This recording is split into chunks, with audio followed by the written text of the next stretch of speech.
कभी भी विश्वासघात मत करिए किसी के साथ, या किसी से संबंध जोड़ो ही मत। और संबंध जोड़ते हो तो मरते दम तक उस संबंध को निभाओ।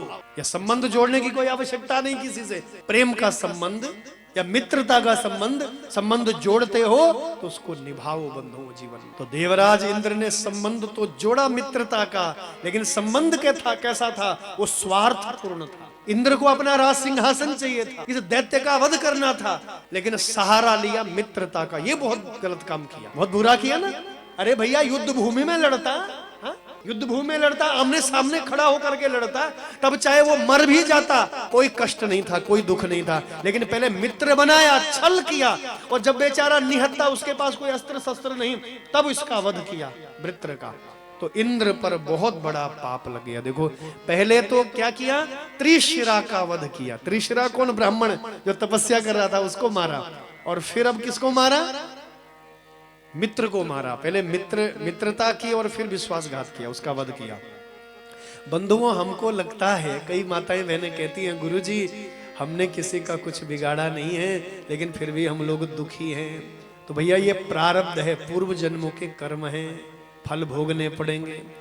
कई माताएं बहनें कहती हैं गुरुजी हमारा पड़ोसी न तो कभी पूजा करता है, न कभी कोई पाठ करता है, न मंदिर जाता है, वो तो बड़ा सुखी है, वो फलाना तो बड़ा प्रसन्न है, उसकी तो खूब प्रगति हो रही है। तो भले ही बंधुओं आज उसकी खूब प्रगति हो रही है, भले ही आज उसका कोई अच्छा कर्म नहीं है, लेकिन उसका जो प्रारब्ध है, पूर्व जन्म के सुकर्म है, उनका वो फल भोग रहा है। बोलो हर हर गंगे, जोर से बोलो भाई। मैं डाउट तुम पर कि सच्ची रंजनी थी कथा याद है, जब हर हर गंगे निर्म तुम सण याद है। बोलो हर हर गंगे, जोर से बोलो। तो बड़ा मंगलमय प्रसंग है। देखिए कर्मों का फल भोगना पड़ता है। देखिए कई लोग जो बैठ के खा रहे हैं ना, आज कई लोगों को आपने देखा होगा, कोई मेहनत नहीं करते, परिश्रम नहीं करते, बैठे बैठे खा रहे नहीं। तो भैया आज के सुकर्म नहीं है उनके, ये जन्म जन्मों के अच्छे कर्म हैं जो बैठ करके खा रहे हैं। और बेचारा एक मेहनत कर रहा है, रात दिन लगा हुआ है, लेकिन उसके भाग्य में 2 समय की रोटी नहीं। तो बंधुओं आज तो भले ही अच्छे कर्म कर रहा है, लेकिन पूर्व जन्म का प्रारब्ध होगा। तो जब तक कर्म पूरे न हो तब तक वो फल भोगने पड़ेंगे। तो देवराज इंद्र के जब तक अच्छे कर्म थे तब तक तो देवराज इंद्र क्या है, अच्छे कर्मों का फल भोग रहा है ना वहां। और जैसे अब बुरे कर्मों का फल प्रारंभ हुआ तो देवराज इंद्र देवलोक से भ्रष्ट हो गया। ध्यान देना, देवलोक से उसको निष्कासित किया गया, सारे शरीर पर रोग बन गया। कहते हैं बंधुओं ब्रह्म हत्या लग गई। पहले त्रिशिरा को मारा, पहली ब्रह्म हत्या, और दूसरी ब्रह्म हत्या छल कपट। देखो वृत्र भी ब्राह्मण था, त्वष्टा का बेटा था। पहले तो छल कपट करके मित्र बनाया, उसका विश्वास जीत लिया, और फिर उसका वध कर दिया, फिर मार दिया। तो इतना बड़ा अपराध हुआ देवराज इंद्र से, वो देवलोक से उसको निष्कासित किया गया। सारे शरीर पर कुष्ठ रोग हो गया, सारा शरीर गलने लगा, ब्रह्म हत्या लग गई इंद्र पर। ध्यान देना, जब तक अच्छे कर्म रहेंगे तब तक भैया जो बुरे कर्म कर रहे हैं ना, तब तक उनका फल नहीं मिलेगा। तब तक पहले अच्छे कर्मों का फल भोग रहे हैं वो लोग। हाँ, जब बुरे अच्छे कर्मों को भोग लोगे तब बुरे कर्मों का फल भोगना पड़ेगा। हाँ? तो देवराज इंद्र के बुरे कर्मों का फल भोगना शुरू हो गया। सारा शरीर कुष्ठ से गलने लगा, ब्रह्म हत्या लग गई देवराज इंद्र पर। गुरुदेव की शरण में गए। गुरुदेव कौन? गुरु बृहस्पति। देवगुरु बृहस्पति की शरण में आए। हे गुरुदेव कृपा करो। गुरुजी बोले बेटा ऐसा करो, तुम कहां जाओ? मान सरोवर में जाओ। कहां जाओ? निर्जगाम गृहान मंदो मानसम शरमोत्तमम। मान सरोवर बहुत उत्तम रमणीक स्थान है, तुम वहां जाओ। किसी को बताना नहीं, गुप्त रूप से वहां महादेवी का कठोर तप करो। केवल मां पराम्बा परमेश्वरी भुवनेश्वरी है जो तुम्हारे इस महान पाप को इस महापाप को क्षमा कर सकती है। जाओ मां भगवती की शरण में। निर्जगाम गृहान मंदो मानसं शर्मूतमं पद्मनाले प्रविष्टो पद्मनाले प्रविष्टो शोभयार्त शोककर्षिता शोभयार्त शोककर्षिता। दुखी होकर के कहां गया इंद्र? कहां गया बोलो? हे भगवान, फिर कुछ तो बोला। मान सरोवर गए। हाँ, और कहते हैं मान सरोवर में कहां बैठे? पद्मनाले प्रविष्टा। पद्मनाले प्रविष्टा, पद्म यानी कमल, कमल के पुष्प की नाल के अंदर बैठा, छोटा सा रूप बना करके पद्म नाल में बैठा और मान सरोवर में, उस सरोवर में बैठ करके वहां बड़ा कठोर तप किया। मान सरोवर जहां बाबा भोलेनाथ के दर्शनों के लिए जाते हैं, मान सरोवर है, मान सरोवर यात्रा में। तो आइए वहां गया, देवराज इंद्र ने कठोर तप किया। इधर क्या हुआ किसी को पता ही नहीं इंद्र कहां गया। ये बात बहुत गुप्त है, केवल देवगुरु बृहस्पति जानते हैं और केवल इंद्र, और किसी को नहीं बताया। गुप्त रूप से वहां रह रहा है। समय बीतता गया, महीने साल में बदल गए, साल युग में बदल गए, हाहाकार मच गया। कोई राजा ही नहीं है देवलोक का, इंद्र था।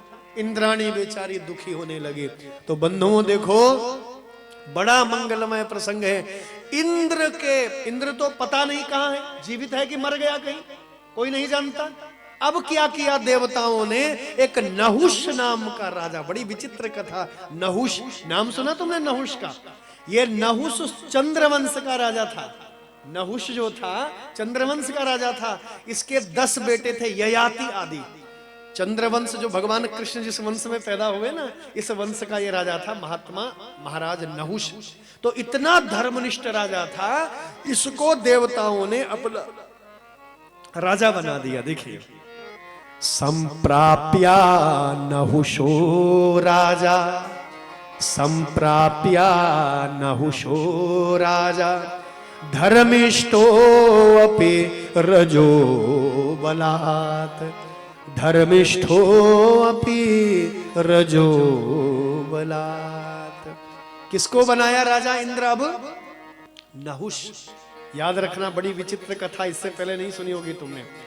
देवराज इंद्र को निष्कासित किया गया स्वर्ग से। राजा नहीं है इंद्र, किसी को पता नहीं जीवित है कि मर गया है।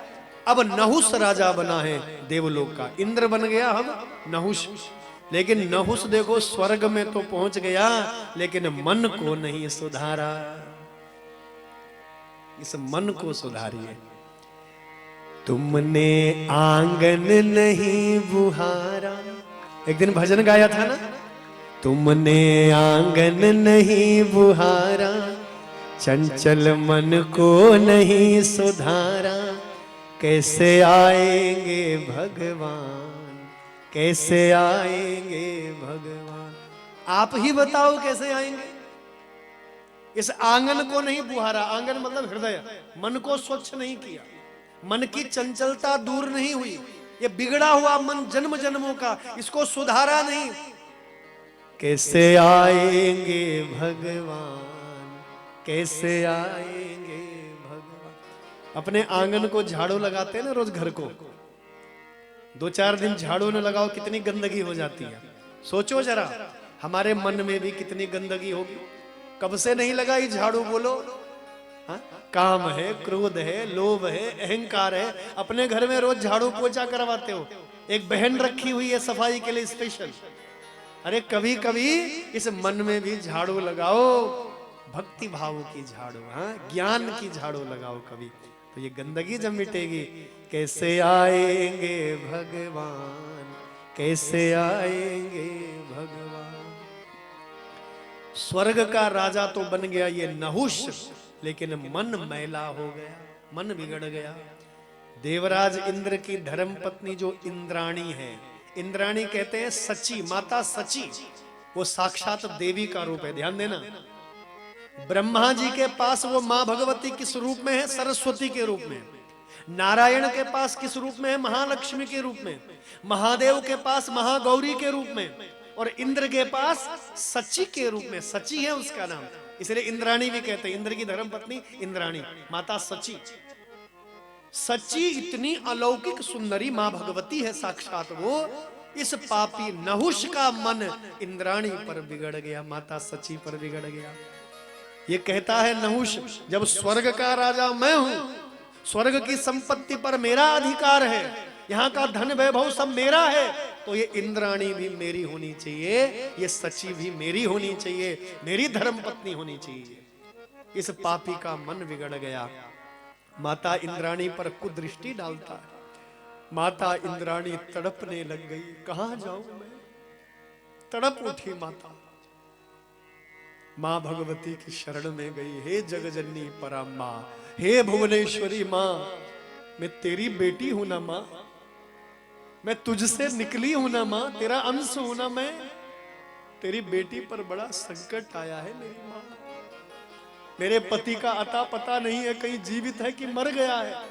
अब स्वर्ग के सिंहासन पर नहुष बैठ गया है, मां मैं कैसे अपने पतिव्रता धर्म को बचाऊं? मां भगवती की शरण में गई। गुरु बृहस्पति आए, बोले बेटी चिंता मत कर, सुन तेरे पति तो ऐसा करना, मान सरोवर जा, और मान सरोवर में तुम्हारे पति देवराज इंद्र मां भगवती का कठोर तप कर रहे हैं। जो उनसे बड़ा अपराध हुआ है, महापाप हुए हैं, उन पापों का प्रायश्चित कर रहा है। माता प्रसन्न हुई, मान सरोवर गई, अपने पति को आवाज लगाई। आवाज जब लगाई तो कमल के फूल के अंदर से आवाज आई। पहले तो दिखा नहीं, रोने लगी, कहां हो आप, कहां हो आप? तो पद्म के अंदर से इंद्र ने आवाज दी। हाँ, पद्म नाले प्रविष्टो शोभयार्ता शोक कर्षिता।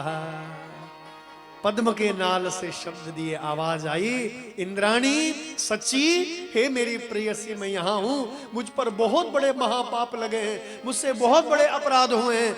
मैंने पहले त्रिशिरा ब्राह्मण को मारा, फिर अपने मित्र वृत्र को मारा, हाँ, और कल के प्रसंग में आपने सुना रंभ करम्ब को मगरमच्छ बन करके खा लिया जो तपस्या कर रहा था। मुझ पर बहुत बड़े महापाप लगे हैं देवी, मैं पापों का प्रायश्चित कर रहा हूँ, पापों को भस्म कर रहा हूँ, माँ भगवती की भक्ति कर रहा हूं, तू धैर्य रख, मैं समय उपरांत, कुछ समय उपरांत तुझे दर्शन दूंगा।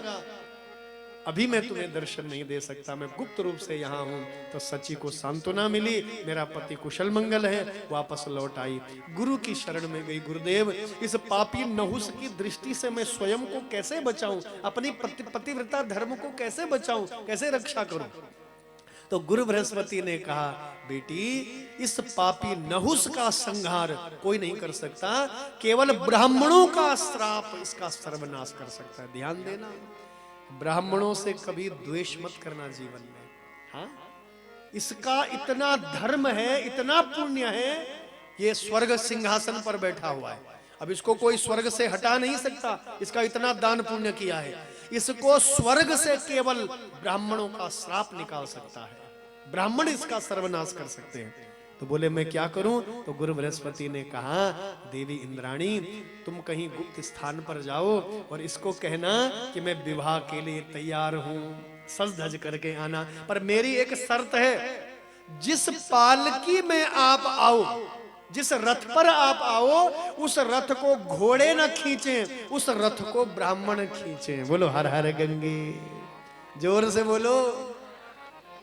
हाँ, उस रथ को कोई घोड़े न खींचे, ब्राह्मण खींचे, सप्त ऋषि खींचे उस रथ को। सप्त ऋषियों में कौन है? मारीची, पुलस्त्या, पुलहो, अंगिरा, क्रतु, वशिष्ठ, हाँ, अत्रि, ये सप्त ऋषि हैं। तो ये जो ब्राह्मण है, महान ब्राह्मण, ये इस तुम्हारे रथ को खींचे, मेरी ये शर्त है, तब तुमसे विवाह करूंगी। अब जैसे नहुष को ये बात कही, इस पापी को सोचना चाहिए कि ब्राह्मण से क्यों रथ खींचवाऊं, लेकिन ये तो कामांध हो गया, काम में, वासना में अंधा हो गया। इसको केवल रति का सौंदर्य दिखाई दे रहा है, केवल इंद्राणी का सौंदर्य दिखाई दे रहा है। इसने स्वीकार कर लिया और दिव्य रथ पर ब्राह्मणों को जोता गया। जैसे रथ पर घोड़े जोतते हैं ना, वैसे ब्राह्मणों को जोता गया। बेचारे खींच रहे हैं, उनके गले पर रस्सी बंधी है, रथ को खींच रहे हैं। अब ये पापी तो कामांध हो रखा, अंधा हो रखा काम में, ब्राह्मणों पर कोड़े बरसा रहे, जल्दी चलो जल्दी। जैसे घोड़ों पर बरसाते ना कोड़े, उसी प्रकार सप्तऋषियों पर कोड़े बरसा रहा है, जल्दी चलो, मुझे अपनी प्रेयसी के पास पहुंचना है, मुझे इंद्राणी के पास पहुंचना है। बड़ी मुश्किल से वो तैयार हुई है, बड़ी मुश्किल से उसने परिणय स्वीकार किया है मेरा, जल्दी चलो। कोड़े बरसा रहा है, और जैसे कोड़े बरसा रहा है, महात्माओं की जो सहनशीलता थी उसका बांध टूट गया, लाल लाल हो गई क्रोध से आंखें। तुरंत श्राप दे दिया, जा पापी, तेरा सारा धर्म पुण्य नष्ट हो जाए, वो तू स्वर्ग से नीचे गिर जाए, तेरा पतन मृत्यु लोक में हो जाए, तू घोर नरक में गिरे, तूने ब्राह्मणों का अपमान किया है, तेरा सर्वनाश हो जाए। बोले सदगुरु भगवान की जय, ब्राह्मण देवताओं की जय। तो जीवन में कभी भी ब्राह्मणों का अपमान मत करिए बंधुओं। हाँ, इसे इंद्र ने किया, नहुष ने किया, सर्वनाश हो गया।